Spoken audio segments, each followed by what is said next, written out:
after almost a full year of playing SSX, we felt that we were ready to hit the slopes ourselves and put what we learned in the game to good use. We were wrong. Yeah!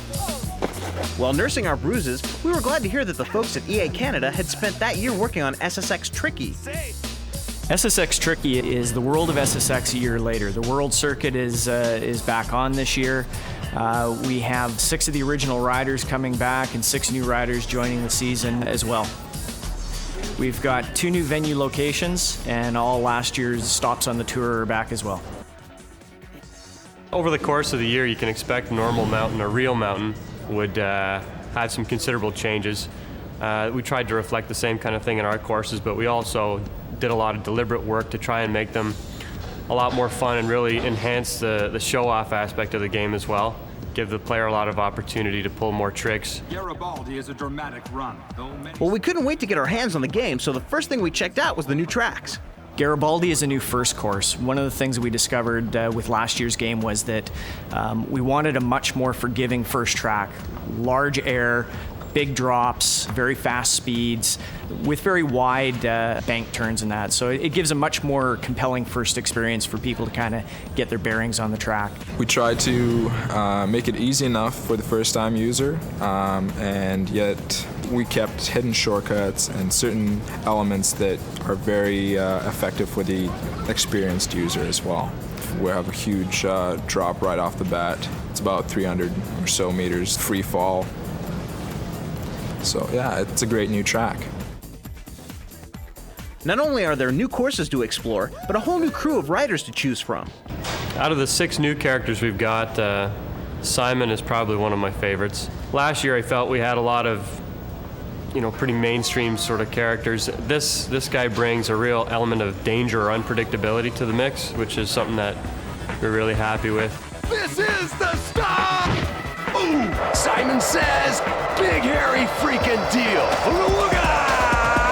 I am the man! Luther Dwayne is a good old boy, and he thinks he's quite the competitor. You look like you need protection, you namby-pamby, scissor freak, jumping boot, wimp. His sheer size is the thing you need to look out for there, as well as his attitude. You want rough? I'll give you rough. And you really just try and make sure that your biggest visual cues are going to come across, particularly from your rear view, which is the gameplay view for the most part. So looking at a character's butt down a hill all the time, it better look good. So I guess Luther Dwayne is probably a good example of that. He's got quite a sizable crack showing in the game. One of my favorite new characters is a character that's been described as kind of dorky cool. His name's Eddie Wachowski. He's got a red afro. Upon physical first impressions, you're kind of going, what a dork. After you kind of get a little bit of a sense of his dialogue and his delivery and things like this, he's not so bad. He's just got his own style, his own thing going on.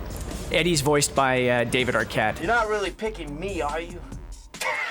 Just kidding! And that was a huge contributor to the overall sense of Eddie the character. That felt worse than it looked. Besides David Arquette, other celebrities that were involved in the game included Lucy Liu. This is gonna be very interesting. Billy Zane. Buddha, wax your way to victory. Oliver Platt. And Macy Gray. Ooh, look at them shoes! Where you get them shoes? The surprising thing for me personally was that a lot of them were familiar with the game and had actually played it quite a bit. Top of the world, man!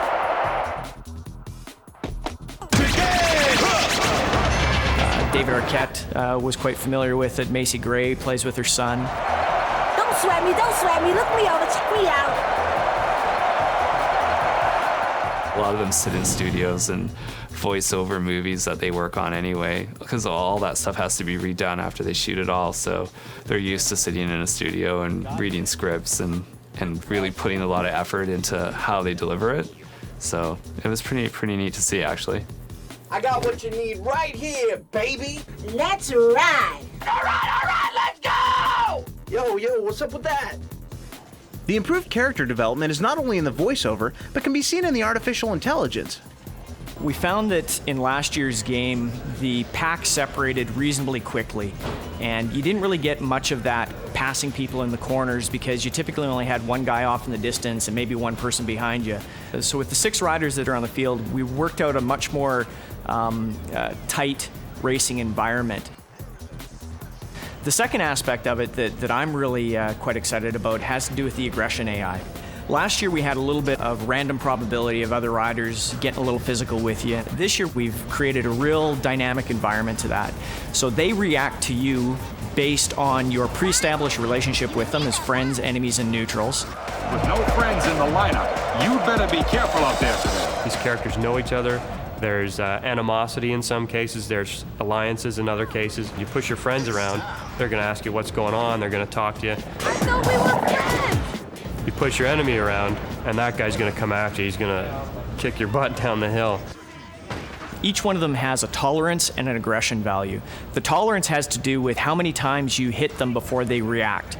There's 3 levels of reaction. One is a verbal response, the second is a little bit of a physical and verbal response, and the third level is a seek and destroy response. It's playing awesome. We're just in love with it.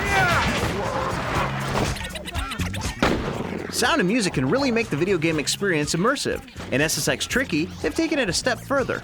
EA Sports a couple of years ago built a bunch of software that we use in-house, which enables us to take music and make it change depending on events driven from the game.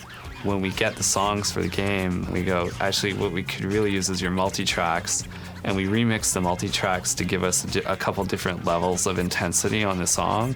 So the high level would be like the standard tune that you're hearing, but if you're boarding really bad, you might take out like a guitar riff or take the bass out, so it's just like drums. And so the software actually changes this all up like on the fly. So this interactive music software that we have is this like state of the art. I mean, it's changing the music every bar depending on how well you're doing. The interactive music is definitely cool, but what really makes you feel that you are in the game and not just playing it is the fact that the audio is in 4-channel surround sound. We spent a lot of time this year kind of sorting out how to do DTS surround. So what it does to the sound is you've got boarders coming in from behind you. They'll start talking at you and you can hear them coming up on your back, or if you hit something, it'll fly by you and sound like it's going by in full theater style sound. Once you start listening to DTS digital, it's really hard to go back to stereo because it sounds so good. It's really immersive, and it's like you're in the middle of the game.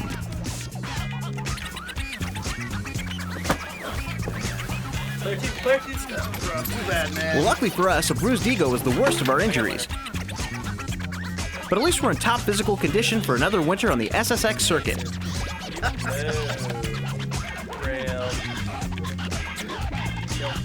Come on.